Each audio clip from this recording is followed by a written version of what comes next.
Now you know what it feels like to be Tom Cruise.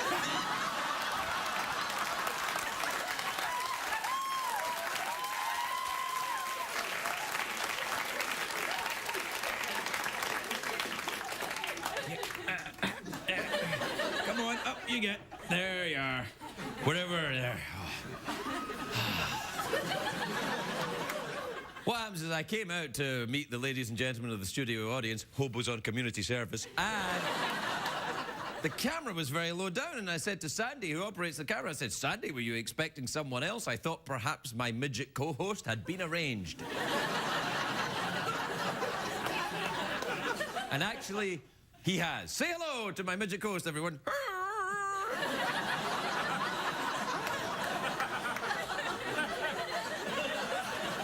You can't see him. We don't have enough cameras. But he's here, and he's the replacement for Jeff Peterson. Ha ha! No. I'm kidding. We couldn't replace you, Jeff. Actually, we could very easily. Oh, yeah.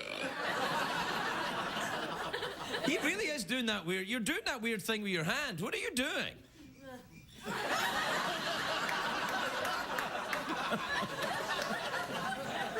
Yeah, that's what we spent all the entire budget of this show on. Making a robot that looks like it's... What's that coming to go? We got guys, we got Grant Imahara coming down from San Francisco. We got people coming in from MIT just for this. And that's what makes American technology the best in the world, mister. We'll be right back.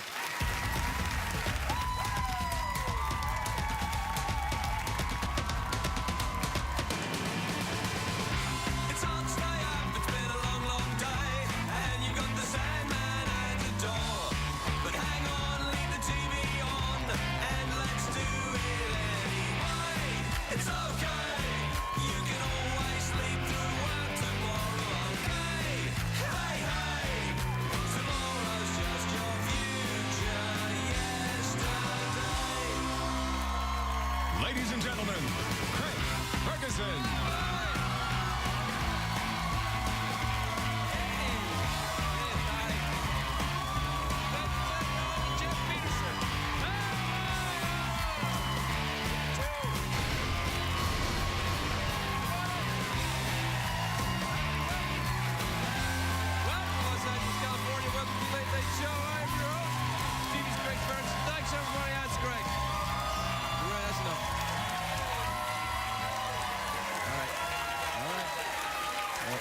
Quietly, let it go.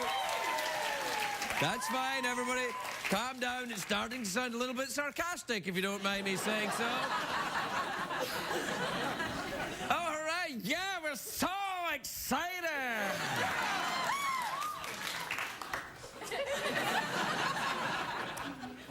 What kind of a day is it for you? Because, for me, it's a great day for America, everybody. Yes, it is. It is. It's hot, though. It's very hot. It's I don't know if you can tell, it's hot here in LA. Look, the steam rising. And New York City, they're having the hottest July on record. How hot is it? I'll tell you. It's so hot, the actors on Broadway are doing jazz hands just to cool themselves off. This feels fabulous. Sometimes I do that even when it's quite temperate. Do you know that Amazon are saying that for the first time, e-books are outselling hardcover books?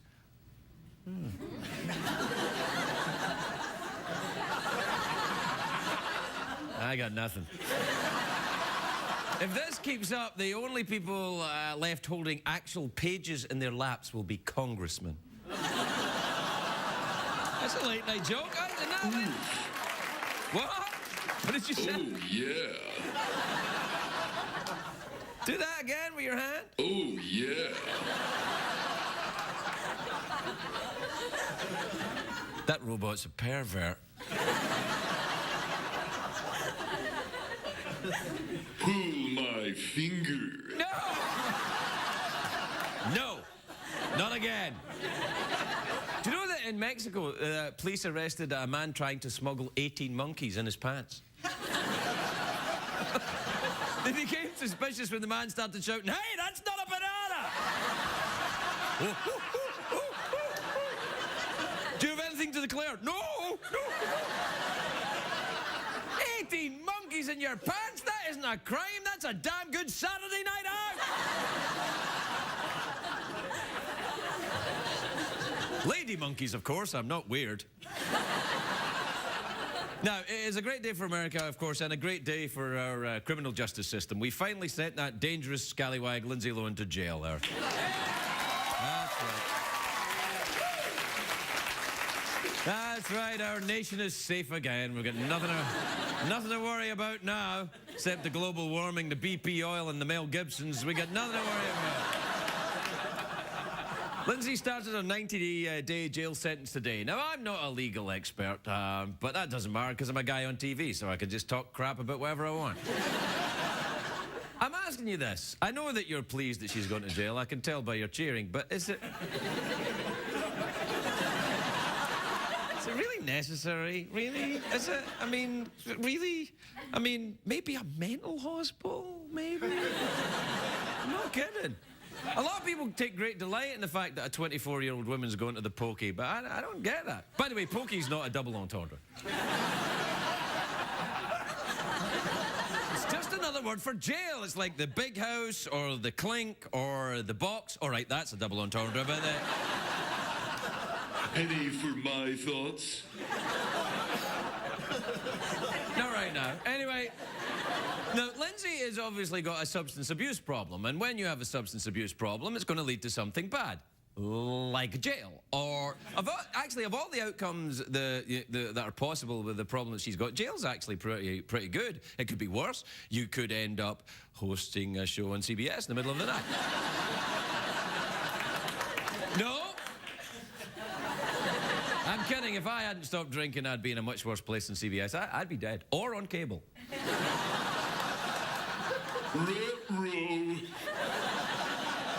Anyway, jail's not a big deal. It's not prison. Prison's for the long-term incarceration. Jail's for the short-term. It's an opportunity, jail, to read a few books, catch up on your sleep. It's like being in the studio audience here.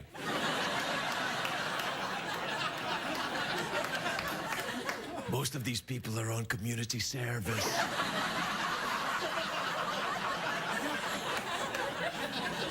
They're drug-addled minor celebrities. I wonder if Lindsay Lohan will try and escape, because there have been a lot of movies about jailbreaks, but no one's ever made a movie about escaping from a women's prison, because who would ever want to? Now, I'm sure women's prison is very different from the male fantasy about women's prison. You know, when the lights are out in a real women's prison, they probably don't have the underpants pillow fight. You're a bad convict. So am I. Not really like that. I would like to see a female version of the Shawshank Redemption. No, that'd be good. Get busy living or get busy dyeing your hair. Because you're worth it, girl. No, people think that celebrities get special treatment in jail. It's not true. We have a picture of Lindsay Lohan's jail cell. Take a look at that. See? That's awful, that, is it? Look at that again, look. Where's the espresso machine there? I'm kidding. Did we see a picture of Lindsay's real cell? Look, this is it. It's not that bad. It's not exactly cozy, but in New York City, that would rent for $2,000 a month, that would. And, honey, it's got a view of an overpass covered in graffiti, come on!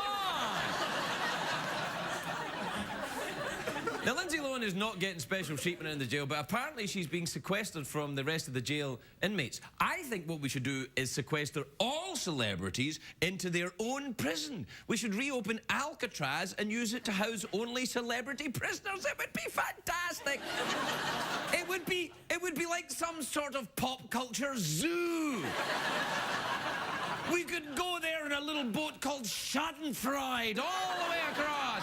And we could walk around and go, ha ha, you're not better than us, are you?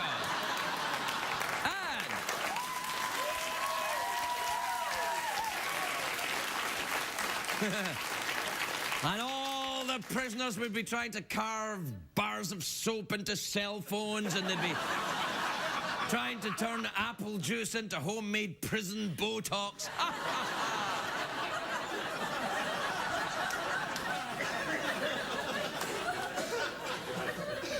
I think what I'm saying is that I don't know. I know this probably won't make me popular, but then again, this show doesn't make me popular. I don't know if she should be in jail. No one's asked me. No one called me up from the LAPD and said, Craig, we're having a Lindsay Lohan problem. What do you think? Jail or no jail? No one asked me, but if anyone did, I'd be like, shouldn't she see a psychiatrist or something, or some kind of therapist, or somebody that's going to go, hey, hey! Knock it off, you! Craig, what a revolutionary form of psychotherapy you've developed. Yeah, it's the aversion therapy. What I basically do is I take the patient, because that's clearly what she is, and I say to her, hey, knock it off, and they go, I see the error of my ways. Thanks, Craig. My deep-seated psychological problems are a thing of the past.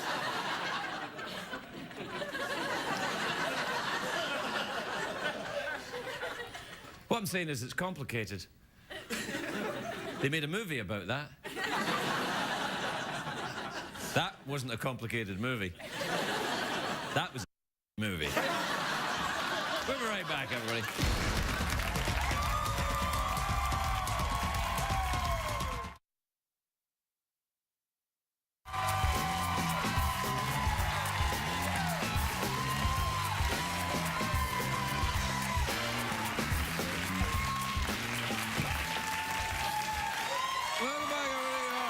Welcome back.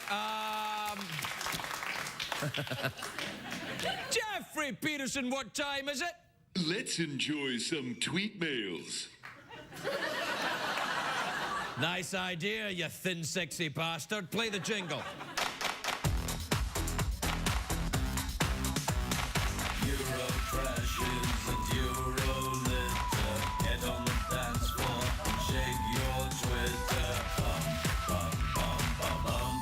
Check the tweets. Plus email. Plus the email.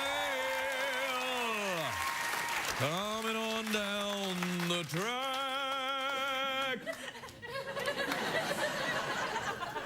All right, we got an email here. This is from Sam in Iowa. There you are.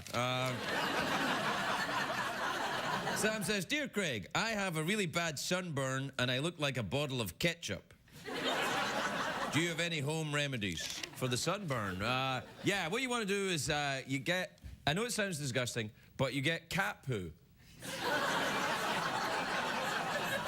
And you rub it on the affected parts of your body. Meow. Yeah. And what happens is that it won't help in any way at all, but you will realize that asking someone who's on TV for medical advice would be foolhardy. Perhaps you should seek a medical professional. What I'm saying is that the job is appropriate to the like, am I talking like Bill Cosby? You see, what the thing is the bird and the kids with the funny little things that they say. All right.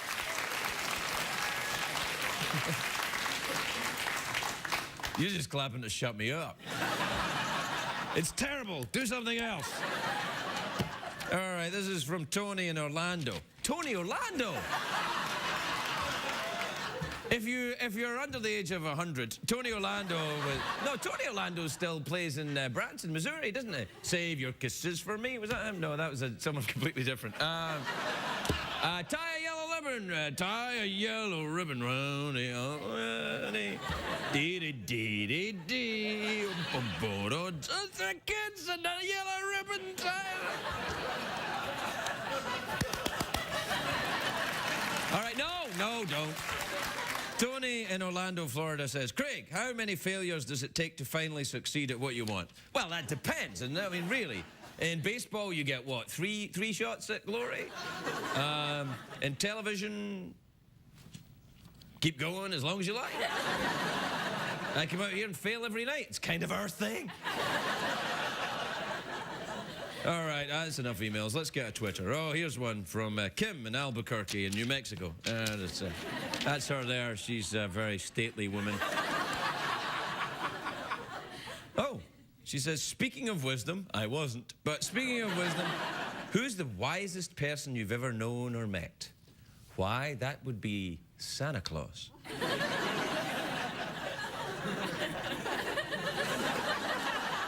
What? It is. Once in a gas station in Vermont, there was... What? I was at a gas station. I was putting gas in my car, and this man with a white beard was there, and this was January, and he looked tired. Man with a white beard. And my son was in the back of the car, and he went, "Hey, it's Santa Claus." And my wife was like, "Oh, don't talk to strangers." And then the guy came over, and he went, "Hey, I'm Santa Claus." And that's the kind of nervous laugh I did. And then I went,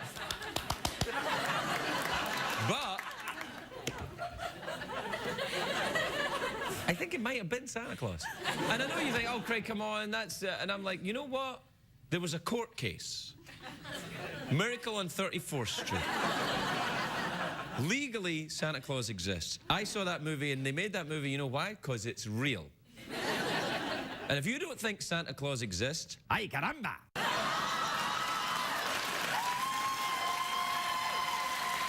We'll be right back, everybody. We'll be right back.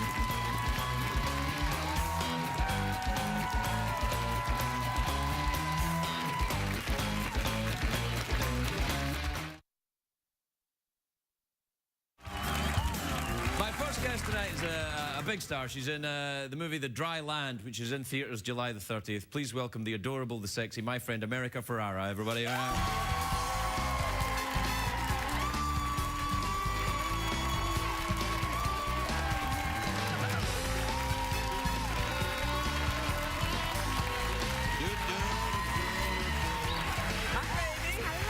Wow, you look sensational. Oh. Just look at you. You look fantastic. You're all...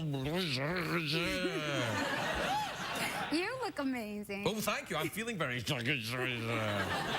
are you? I haven't seen you since the How to Train Your Dragon thing. I know. Yeah, well, you did a great job in that movie. You were amazing. People thought in you that were movie. Jerry Butler, but you weren't. You were you. You were amazing. No, you were amazing. No, you- Good night, everybody.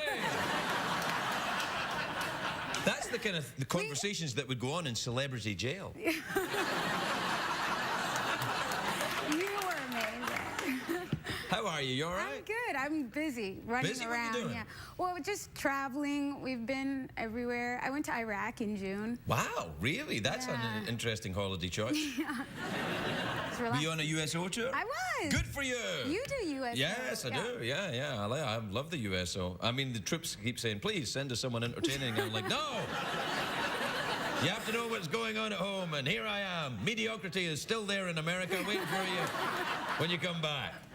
And then we went to Scotland. You did know. Yes. Really? We went to your homeland. Yeah, well, this is my homeland now. Oh, is I it? enjoy California privileges. Where did you go? Why were you in Scotland?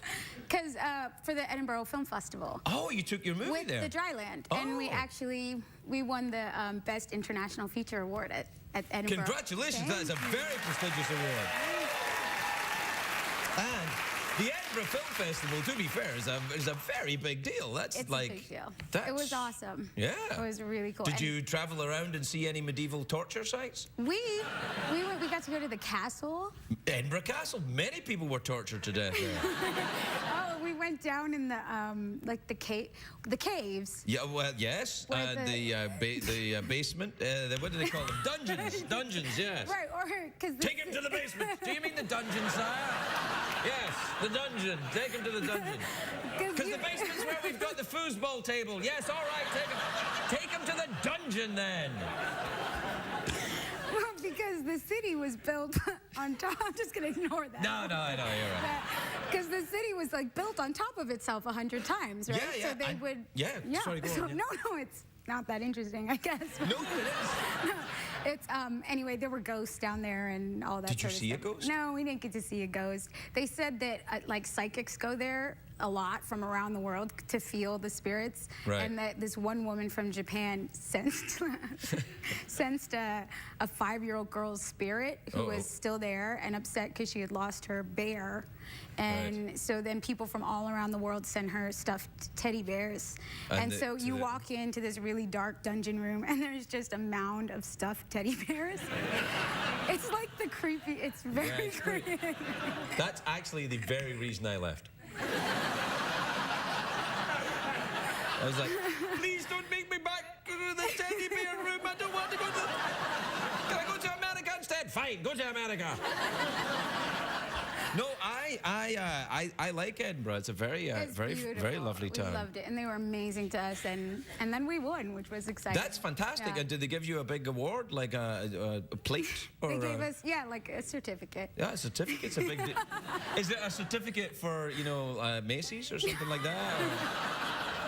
No, it was like, they won, here's the proof. That's nice. And what's the film about then? Well, the film is a much more serious topic, but it's about it follows a soldier who comes home from a tour in Iraq, Right. And about him reintegrating into his life in small town Texas. And I play his wife, and we just kind of have that struggle of how difficult it can be for them to reintegrate, and he has sort of symptoms of PTSD, and we've been showing the film to active duty soldiers, Right. and the response has been intense and amazing, and it's just a really important issue. Did you do that when you were in Iraq? Did you show the movie to soldiers there? Not when we were in Iraq, no. So what did you do there then? There we shook their hands and said hi, and That's enough. Yeah. No, well, it's, you could maybe sing a song or something next time. So, how's the Dragon movie? That was fun, didn't it? We had a nice time with that. You played Astrid, the Viking. Yeah. Yeah. I heard about this cup, by the way. It's Who like from? legendary. It's my penis substitute thing. Can I have the Purell?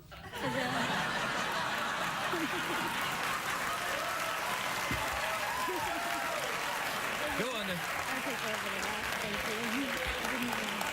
It looked like a snake to me. I didn't think It is a snake. It is a snake. I like your robot, by the way. Wait, stop trying to not talk about the snake. I'm in a bit of a huff with him tonight. Why? I get that way. I have my favorites. He goes, got upgraded. Oh, Yeah, he does that thing, yeah.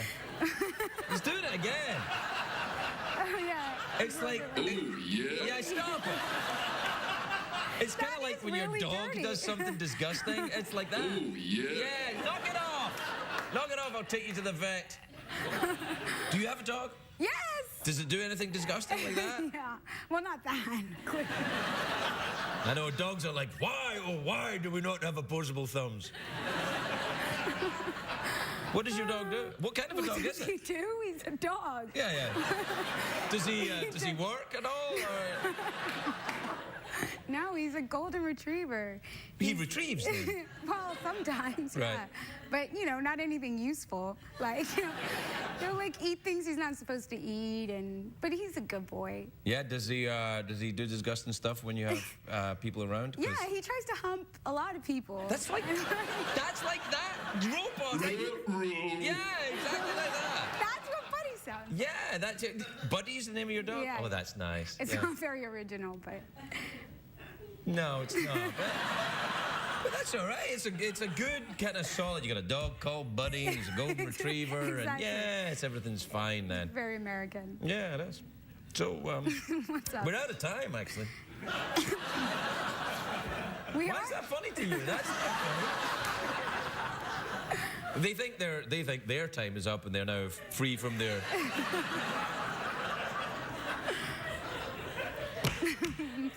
So there you go. Fancy an awkward pause? Oh, I don't know what we're supposed to talk about. I did a whole pre-interview for this. No. Oh, it doesn't matter.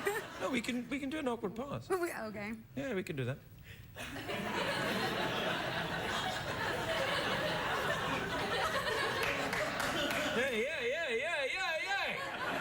Don't you stop over our awkward pauses. Trying to end them. That's just funny. What is? I just like the snake. He's from New Mexico, right? Yeah, Albuquerque. Ever been to Albuquerque? We shot, speaking of, our movie in Albuquerque. Really? Yeah. Did you go to the Albuquerque Rattlesnake Museum? No, I did not go to the Albuquerque You wasted Rattlesnake your time Museum. then, didn't you?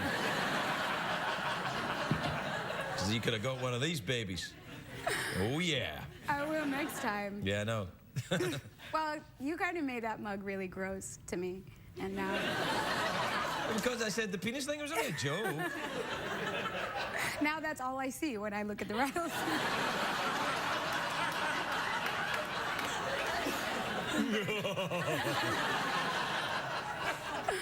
It's lovely to see you again. We are out of time. Good luck with the movie and winning the Thank award. you. Congratulations. That's Thank lovely. you. The lovely America Ferrera, everybody. Really well. What time is it? Just after 10. I can't remember last time I slept this long. Yeah, you were tired. It was the best damn breakfast sandwich I ever had. Yeah. Well, you're the best damn man I ever had. What's that supposed to mean? Nothing.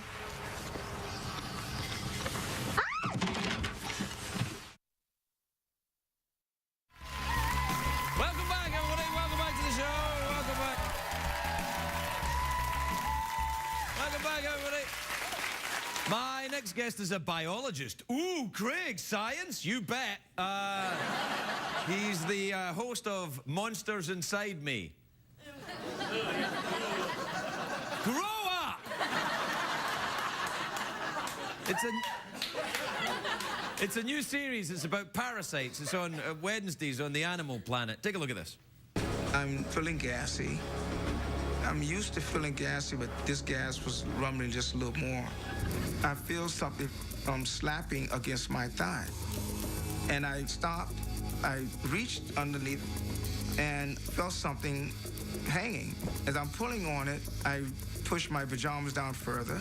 I reached between my legs. I pulled on something, and it came out. I cut on the lights, and I have this worm in my hand.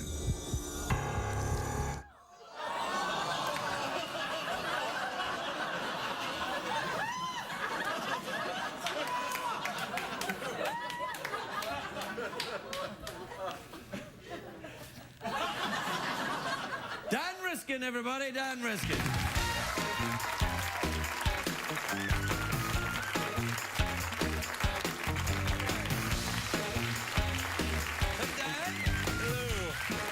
Welcome, Dan. Thank you. Welcome to the show that doesn't have worms coming out of your ass. At least not yet. Well, you never know. What was happening? What was going on with that man there? What parasite had he ingested? Well, he had Ascaris, which around the world Ascaris. is... Ascaris! Yeah. Yeah, that's not what he said. He wasn't like, Ascaris! Yeah.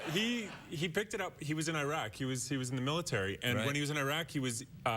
helping with rebuilding, and he was in people's homes, and they were giving him food, and you can't just say, I'm not going to eat anything you feed me. You just sort of, you go with it. And he didn't know he had anything. It wasn't until 5 years later, and he was home, and he kept losing weight, but being really hungry all the time. Right. And so he was He eating. probably thought he had something really bad. No, then, he just thought, he didn't know what was up. And so he kept eating, and he thought maybe it was because he was eating so much and he was eating bad food. So he started doing these cleanse meal things where he'd like grind up berries and not eat any meat and all this stuff. And Right. he was doing these special diet things. And then, then the scene starts that you started with, where he's in bed and he thinks, I got to go right now. And then he's on his Wow. way to the bathroom, and he... No, we got it. Yeah.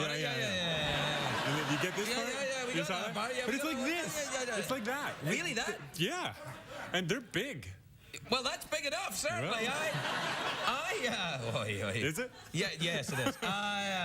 Steady. You're here for the science, not for the double entendres, or maybe you are. I don't know. You don't know. I came for the science, but I stayed for the double. That's entendre. nice. That's how we get you. But so when he was doing the special diets, then did the worm start going, this crap is terrible, I can't eat this food, and then the worm starts looking for better food, and that's how it came out? That's a good question. I don't know whether those kinds of treatments actually are good for getting worms out, whether it was just a coincidence that he happened to pass the worm at that time. Right. But that's a good science experiment. Not You with could me. send 30 high school students, you know, get them all infected, and then give half of them the cleanse and half of them not. And... That would be unethical to use high school students, but vagrant hobos. Do you have any? I got a few. Yeah. What about, what's your qualification for that? You're a biologist, What then, are my right? qualifications? I am a biologist. I study bats. Bats are my specialty. Bats? Yep. Vampire bats? I did my PhD on vampire bats. Excellent. Then perhaps you can do... is it possible for a large European gentleman to turn into a vampire bat? No. It's not. It's exactly as I thought. Yeah, no. Yeah. The vampire myth is interesting because, you know, vampire stories, these monsters that can drink the blood of the living, that all comes from Europe. Right. But vampire bats only live in Central and South America. So up until 1492, there were all these myths about vampires. And then when they discovered these bats... They called them vampire bats. They said, hey, let's call them vampires because they drink blood. And now everybody's like vampires or bats, and they switch back and forth because the story's all mixed up now. But it's neat to think about the fact that they were different. But they were just named... So the vampires came first. As far as European sensibility was, the vampires came first, and then there was the vampire bat. Yeah. But they do drink blood, right? Yeah, they exclusively drink blood, and actually that technically makes them parasites. So even though they're not little wormy things, they're parasites, because being a parasite is about the relationship. If you have a host and you're leeching off of them, you know, if you're a leech.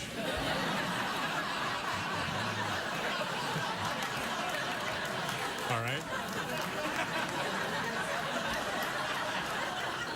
Anyway, that would make you a parasite. So vampire bats technically are parasites, and people have an intuitive idea of what a parasite is because, you know, we often... Are there parasites that you can pick up around here? I mean, yeah, sure. Bed bugs are making a total resurgence in the States. It's crazy. Do they drink your blood? They do drink your blood. What? Actually, bed bugs are awesome. They go through, I think it's 5 different stages, and between every stage they have to drink a blood meal. So they'll go and hide in the cracks in your walls, then they'll come out and drink some blood, and then they'll go back and molt, and then come back out and do it again. And at every stage they have to drink blood. But what makes them cool is how they mate, because they have something called traumatic insemination. This is a bed bug thing, where the female doesn't have an opening. So the male takes his phallus and just stabs her through the back and inserts semen into her, and that's how they mate. That's normal for them. And that's every single time. That's how bed bugs... Traumatic insemination. TMI. Holy crackers! I know, it's great. That is unbelievable. That's how I feel about it. That is sensational. Is that why you get into biology, for the crazy, tricked out, sexy perv stuff that's going on with it? Yeah. That's what it's all about. I mean, I was in high school and I read a book about bats. Right. And it wasn't, you know, bats are part of functioning ecosystems, the blah, blah, blah. It was bats have enormous balls compared to other... Get this. If I had balls the size of a bat's, for my size, it would be like I had 2 pumpkins in front of me. And when you catch bats and you look at them, you're like, that's impressive. I mean, it's just, and that level, you know, figuring out, you know, how bed bugs mate and what's going on with bat balls, those kinds of things, those are legitimate scientific questions, and that's the kind of stuff that keeps me going, I guess. I think that the world's a wonderful place, and learning about it's great. You are my favorite scientist I've ever met in my life. In my life. Oh, well, you're very kind.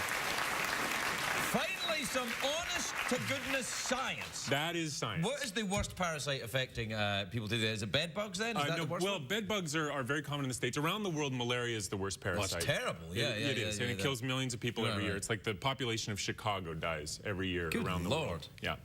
So there's no malaria in Chicago, though. No, but there is a story of someone getting malaria in Toronto because the mosquitoes that spread malaria live in North America, but we just don't have the parasite here. So if the parasite were here, mosquitoes would spread it, but the parasite just isn't here. Well, explain to me, I don't quite understand. So somebody in Toronto came back with malaria, got bitten by a mosquito, and then the mosquito bit somebody else in Toronto, and that person was like, what the heck, I'm in Toronto, how did I get malaria? But It happened once. Yeah, but if we don't have the parasite, but we have the mosquito, there are two entities? Okay, yeah. So the way it works is there's something called the malaria parasite, we'll call it. Right. Since it's the parasite that causes malaria, we'll that call it would be the way to go. Yeah. Science. You give it a Latin name so that people would go, oh, I'm bored. But no, let's just we call won't it do that.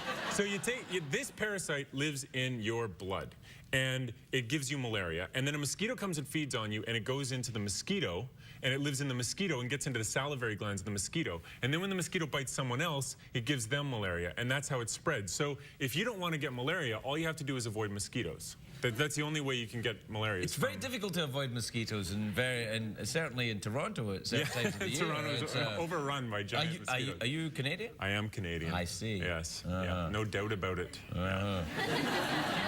Which part of Canada are you from? I'm from Edmonton. I've been there. Get out of it. Yeah, I did. Really? I went, huge vampire bats with giant balls coming down the street. You can tell they're Canadian vampires. So they were like, sorry about my balls, everyone. I mean, no disrespect. None taken. No. So this is this show on the Animal Planet. Then it's about all of that. A different parasite every week, or just well, every episode focuses on a few different parasites. But the way the show is set up, the way Monsters Inside Me is set up, is that it's like a medical mystery. Can I just stop you, by the way? Is the title Monsters Inside Me? I know it sounds bit rude. Well, it is. Yeah, it sounds a bit rude. It does. Yeah. But it's just about parasites. Okay. So it's a medical mystery, and then it switches to a horror about halfway through. So it's like I'm not feeling well, and I've really got a stomach ache, and now I'm really feeling really sick, and now I'm in the hospital. And then the doctor comes over and is like, what's wrong here? And then says, oh, you've got a giant mass in your stomach, and it looks like it might be cancer. And so you're like, what's going on? What is it? And they talk about the symptoms and all this stuff. And then it's like, I opened it up to take out the cancer, and then I found this big mass of worms. And so I sent some of the worms to the lab, and I found out it was anisakis. And then you're like, oh, where does anisakis come from? And you're like, oh, you get it from sushi. If you eat raw sushi, you can get these worms that normally go into sea lions, but you can get them in you, because the worm's like, hey, I'm in a sea lion, and then, no, it's not a sea lion. Yeah? You did a little bit of this as well, didn't you? I didn't make this stuff up. These are real parasites. No, I know you didn't make it up, but I've been to Edmonton, and I know there's a little bit of that. You were like, you know what I'm going to do for a living? I'm going to study bats. And everybody's like, oh, come on, man. I'm like, yeah. Yeah, why not? Yeah, why not? I'm going to have a TV show about stuff living in your ass. And we can call it Monsters Inside Me. Monsters Inside Me, yeah. No, it's excellent. I'm very impressed. I'm very much looking forward to the show. Yeah, no, it's a great show. I'm really proud to be part of it, because what it does really well is to not exaggerate. It just tells you what happens. It's interesting as well, the audience reaction, because you were talking about a mass in someone's stomach, and you think it's cancer, and they go in, and everyone's like that, and then they go, it's worms. Like, if I thought I had cancer in my stomach, and then somebody said it's worms, I'd be like, who? Uh-oh. Really? You know. It's only worms. Yeah. No, you're right. Yeah. You're right. But there's something about parasites that's very visceral for people. Yeah, people hate the idea. But that makes sense, right? Evolution, I mean, parasites are a real threat to humans through our evolutionary history. And that is why when you think about eating human poo, you feel repulsed. Because evolution's telling you that's not a good idea. Well, most of us are repulsed. I'm European. That's great. Haggis. Anyway, we're out of time. This is a fascinating subject. Come back again and tell us more. It would be a pleasure. Maybe bring some scary Tootsie Fruits with you. Literally. Literally. Dan Riskin, everybody. We'll be right back. Thank you.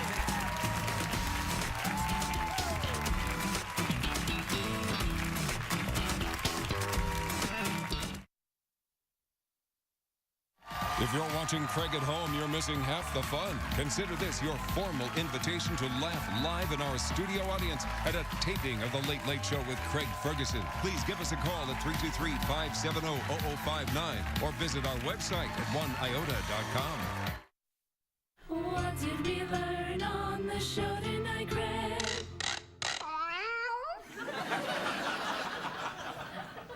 We learned too damn much on the show tonight.